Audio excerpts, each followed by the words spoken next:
All right, are you ready for 5 days of VBS in 15 minutes? Because that's the crash course we're going to do this morning. I wanted to share all the days rather than just picking one theme with you. I wanted to kind of do the whole week out view with you for two reasons. One, because I want you to know what we've been teaching the kids all week. You know, it's important for you to know what this church is teaching the next generation. But also, too, it's not just for kids. Everything we taught this week is focused on the gospel and Jesus and applies to our lives no matter what age we are. And you can ask any of the volunteers as they're here, you know, teaching the kids and helping them and singing the songs. I think every one of us would say, yeah, I needed to hear that, or yeah, I can apply that to my life too. And so that's why I wanted to share with you this morning and hope it'll apply to your life as well.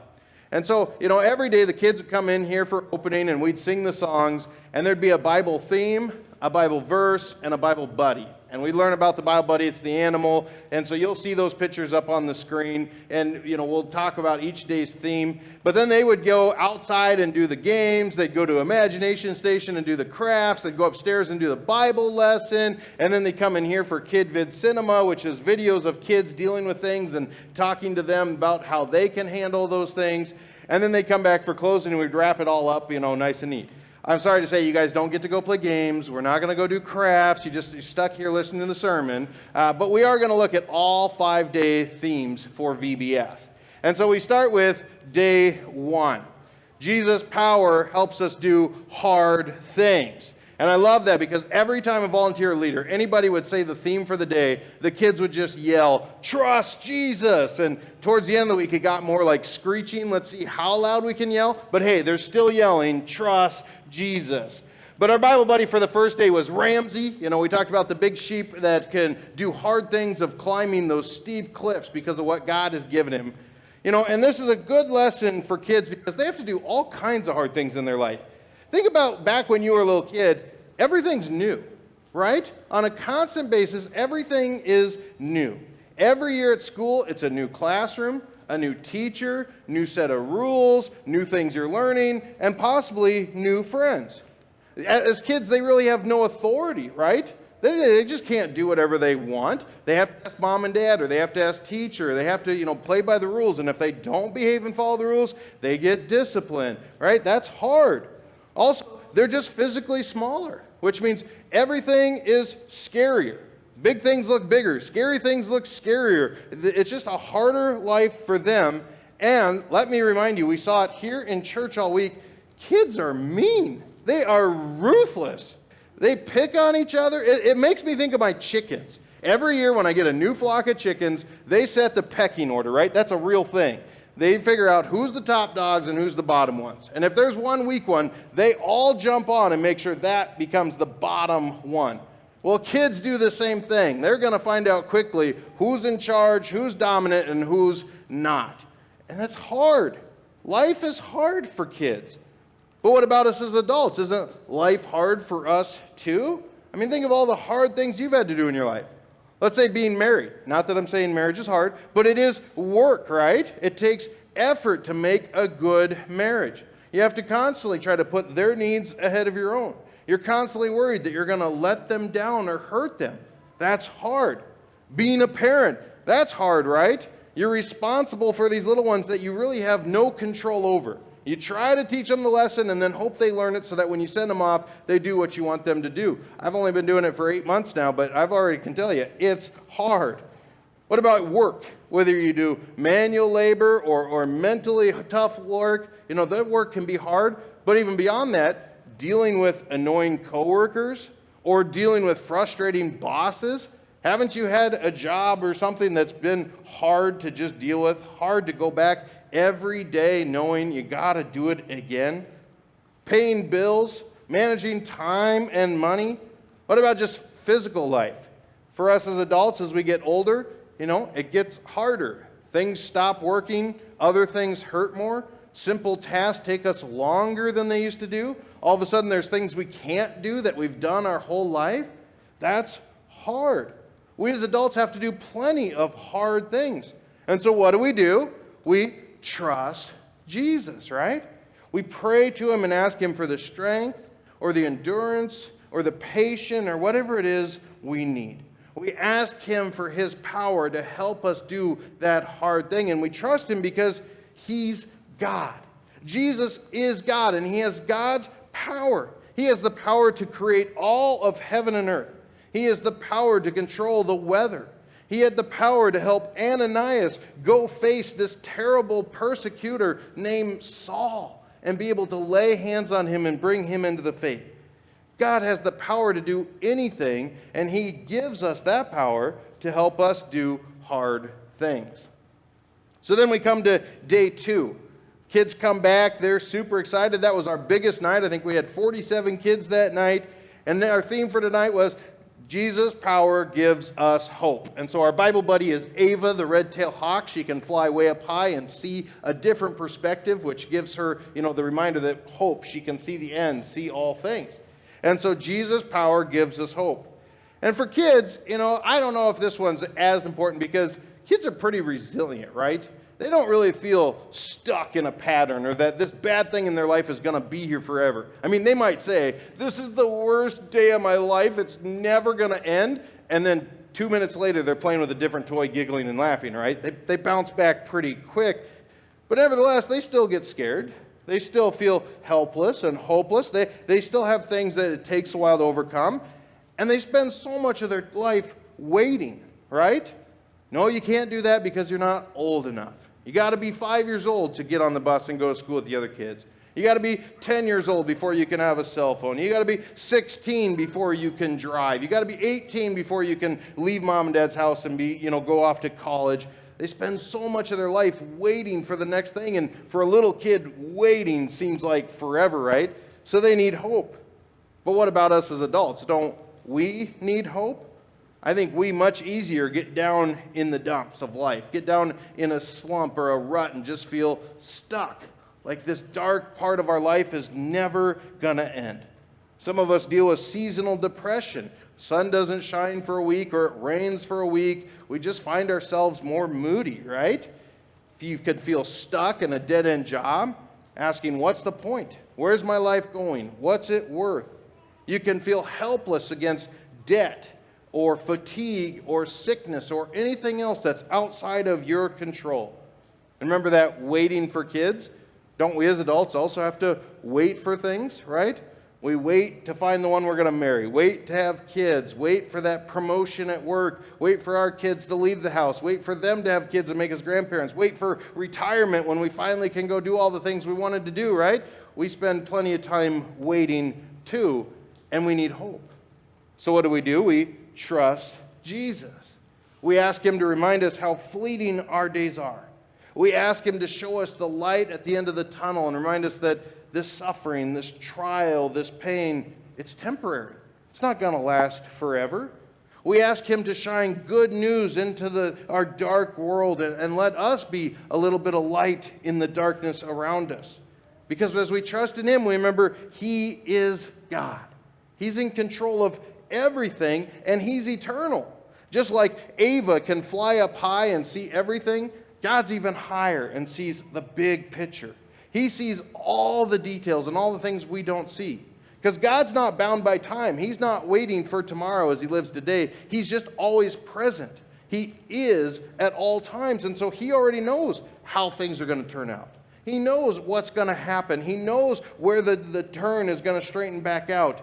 And he gets to see all the good that comes from our bad, all the good that comes from our trials, all the good that will be brought from our suffering, even if it hasn't been revealed to us yet.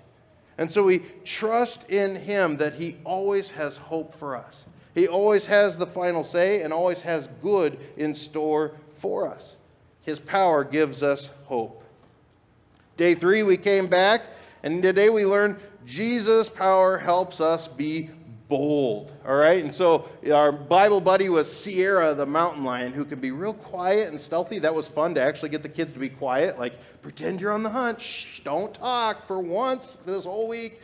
Get them to do it. But then also, she has a scary scream and can be bold and chase off everything in a huge range. And so then the kids got to make the rafters shake and yell as loud as they could.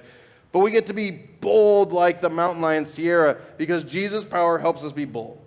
And for kids, they can be shy and timid. I mean, I'm sure we all know that kid that'll just walk up and say hello to anybody and not scared of anything. But most kids, they're pretty shy and reserved, right? Again, things are new. They don't want to stand out because they don't want to be made fun of and end up at the bottom of that pecking order. They don't want to be wrong. They don't want to look foolish. And really, they just haven't learned how to be brave yet. They haven't had those opportunities to step outside their comfort zone and learn, oh, it's okay. It will work out. And so kids need help being bold. But I think especially for us as adults, we need to hear this, right? How many of us spend our lives trying to stay quiet rather than speak up for what's right? Haven't we all had those moments where we've tried to kind of slink away and make ourselves invisible so nobody will look to us to make the first move? Haven't you had several people jump down your throat just for trying to share your opinion or your political view or your faith and religion, which just teaches you it's easier just to stay quiet? I don't want to go through that again, so I just won't say anything at all. Especially in a culture where we live, where everybody's so easily offended, we just say, I'll take care of myself, you take care of yourself, and we're not really bold at all. Or what about when somebody looks different from us or looks a little scary? Do we just judge them and kind of keep them an arm's length away? Or are we bold enough to go introduce ourselves and hear their story and get to know them? Right? We as adults, we need help being bold too. And so what do? We trust Jesus. We ask him to give us the confidence to speak up when we know it's the right thing. We ask his Spirit, who already lives in us, to speak through us so that it's his words rather than our words. We ask him that person who we're going to speak to and give advice to or share opinion with would receive it openly and gladly. We ask him to help us be brave as we stand up to defend those who can't defend themselves. We ask him to help us be bold as we share our love of Jesus with others. Because as we trust in him, we remember he is God, right? He gave Moses the confidence to stand up to Pharaoh and let the Israelites go. He gave the disciples who were hiding in the upper locked room the confidence to go out and preach and begin the whole Christian church. He opened 3,000 hearts to hear the word and believe in one day. And he still is here today working through human mouths to preach the gospel message and grow the church 2,000 years later. He has the power to make anyone bold. He has the power to let anyone hear and believe. And so we trust in his power that he can do this for us too, as we're bold enough to share our faith with others. All right, day 4, we came back. I think the volunteers were starting to downhill slide. The kids are ramping up because they know it's getting close, right? But this is my favorite night. And if I've done group Bibles or group VBS several years now, it's kind of always the same thing. Day 4 is always the most gospel-centered, and it's awesome. So day 4, we came back, and our theme was Jesus' power lets us live forever. And so our Bible buddy was Finn, the rainbow trout. And the special feature about the trout is they always go back home to lay their eggs, right? Even if they go out in the ocean, they swim back upstream to where they were born, and they have this home forever. And it reminds us Jesus created a forever home for us in heaven. And so our theme was Jesus' power lets us live forever. And this is certainly good news, even for kids. But as you ask them, has any of your loved ones died or passed away?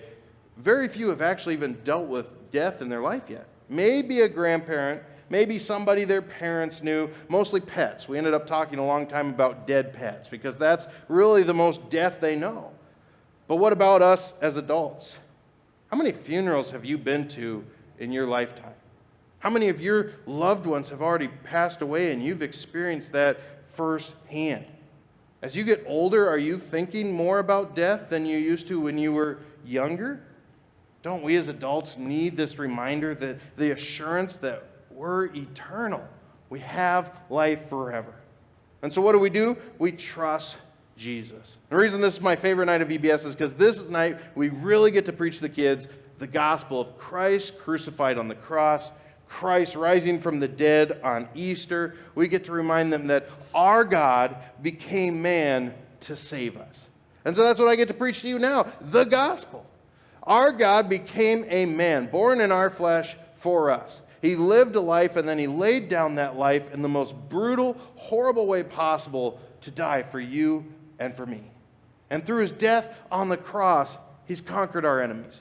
He's paid our debt. Our sin is atoned for, so that now we are forgiven. We have salvation.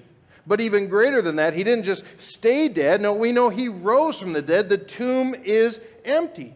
And because he lives, we have the guarantee that we too will live forever. There's no end to our life. Even when we die this earthly death, we're not dead. We live on, and we know Christ will come again.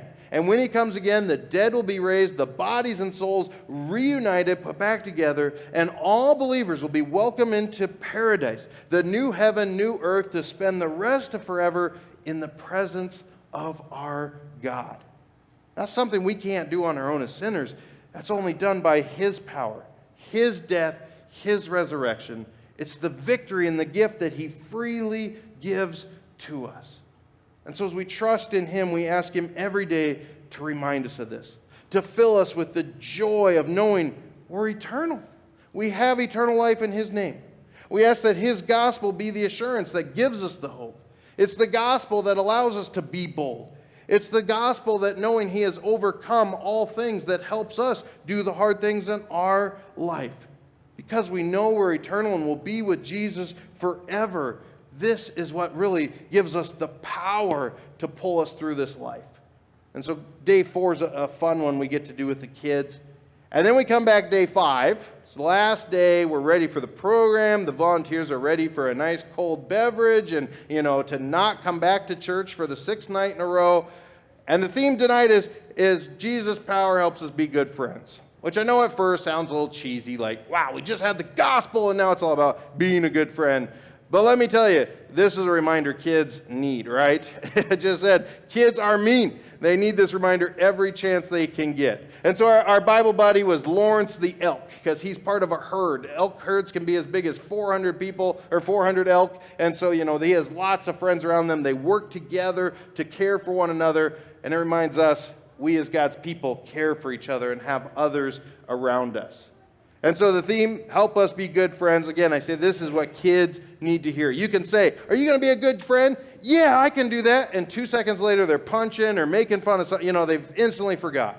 Kids need that reminder that we should genuinely care for one another. But even as adults, we need this too, right? I mean, we can be so cruel to each other. We just think we're sneakier about it, right? We gossip behind their back so they don't know we're saying it. The kids are blunt. They'll just say, you're a meanie head. We give backhanded compliments that sounds nice, but actually is still hurtful to that person. We know how to appear like we're all caring to everyone else when really it's still all about us and making us look good.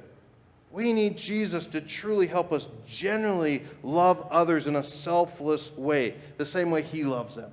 We need Jesus' help to be good friends just as much as those kids. And so what do? We trust Jesus.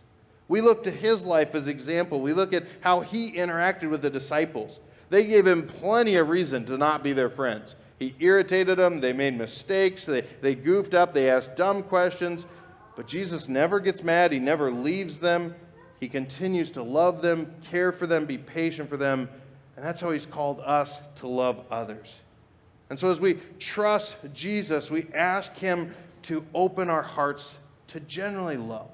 We ask him to open our eyes to see every person the way he sees them, as somebody worthy of love, worthy of his time and energy. And as we do this, we trust in him because he is God. He's the God who died for sinners. He's the God who ate with the outcasts. He's the God who won't give up on anybody. I mean, he's the father from the prodigal son parable. Open arms welcoming us back every time. And so we trust in him so that by his power, we can show that same kind of love. We can be good friends too. See, all 5 of these themes are reminders that children need to know. Every little boy and girl needs to know who Jesus is, what Jesus has done for them, and how Jesus wants them to live. But that doesn't change as we get older. Every single adult, every single day we need to focus on who Jesus is, what Jesus has done for us, and how he calls us to live. And then we need to remind ourselves it's only by his power alone that we can actually live the way he's called us to live. And so we trust in him Because remember, Jesus isn't a genie granting wishes. It's not like when we face that hard thing in our life, we just say, okay, God, make it go away, and he snaps his finger and clears it out, right? No, that's not who Jesus is. He isn't the means to an end, as if the end is just a good life here. If I trust in Jesus, he'll just make me bold without any effort on my part. No, that's not who Jesus is. We have to remember, Jesus is truly 100% God, the real living, breathing second person of the Trinity, and he has real power. He spoke and everything existed. He said, be calm, and the waters were still. He said, get up, and the lame walked. He says to us, your sins are forgiven, and they're truly gone. He said, I'll die and rise again. And that's exactly what he did. He has the power of God because he is truly God, and nothing's greater, nothing stronger. And as we trust in him and put our faith in him, he gives us his power. Which means trusting in him doesn't make all the hard things go away. It gives us his power to help overcome them. Our faith in him doesn't mean we won't have dark, gloomy days in our life. It just means on those dark, gloomy days, we have his power to still have hope. Depending on him doesn't mean we won't be shy or timid. It means he gives us his power to take that first step or speak that first word. Believing in his death and resurrection doesn't mean our loved ones won't die or that we won't have to face our own earthly death, but he gives us that guarantee and assurance that because he lives, we too will live forever. Trusting in Jesus doesn't mean loving everyone is just going to be easy, but by his strength, we can love those around us. Jesus' power is ours as we trust in him and we believe in him, and it's that power that pulls us through this life. That's what we got to teach the kids all week at VBS, and that's what I wanted you to hear today. Amen.